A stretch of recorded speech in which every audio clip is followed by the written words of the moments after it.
6 Agustus tahun 2025. Sebuah jalan yang baru, tetapi Engkaulah Allah yang sudi mengampuni, yang pengasih dan penyayang, yang panjang sabar dan berlimpah kasih setianya. Engkau tidak meninggalkan mereka. Nehemia pasal 9 ayat 17. Keadaan yang telah membuat kita khawatir seringkali adalah hal-hal dalam kehidupan kita yang harus kita ubah dan kita letakkan di hadapan Tuhan. Kita harus kembali kepada penginjilan masa lalu, ke tempat pertama Tuhan berbicara kepada kita. Hal-hal yang bukan seharusnya berada di dalam hati kita harus disingkirkan. Jangan izinkan apapun memasuki hati kita yang tidak sesuai dengan kehendak Tuhan, karena hal ini akan membawa kita menjauh dari tempat di mana Tuhan telah bicara kepada kita.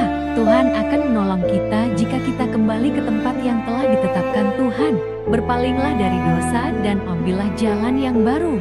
Ia akan melakukannya karena Tuhan adalah Tuhan yang Maha Pengampun. Ia mengampuni dengan menunjukkan kemurahan kasih-Nya. Kita tahu, jika kita melakukan hal yang salah kepada seseorang, maka Ia akan memaafkan kita. Bagaimanapun juga, kita jangan melakukan kesalahan untuk kedua kalinya dan tentu saja tidak untuk yang ketiga kali atau keempat kalinya. Itulah yang sebagaimana yang seharusnya kita sebagai manusia. Namun Alkitab mengatakan bahwa kita harus mengampuni sebanyak 70 kali 7. Lihat Matius jam 18:22. Tuhan akan mengampuni kita akan seluruh kesalahan yang kita perbuat. Ia mengetahui rintangan yang harus kita lalui sebagai orang Kristen. Jalannya Yesus. Mungkin kita bisa sedang berada pada situasi yang sangat sulit di rumah dan harus mengambil langkah tertentu dengan Tuhan.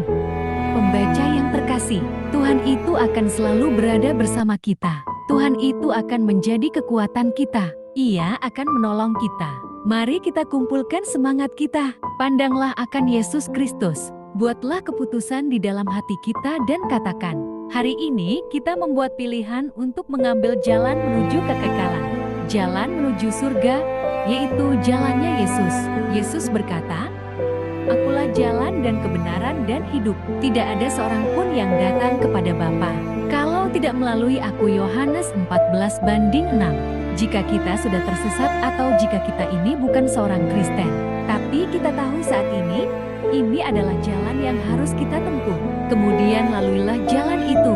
Berdoa kepada Tuhan dan akuilah semua dosa-dosa kita di hadapannya. Tuhan akan menerima kita kembali sebagai anak-Nya.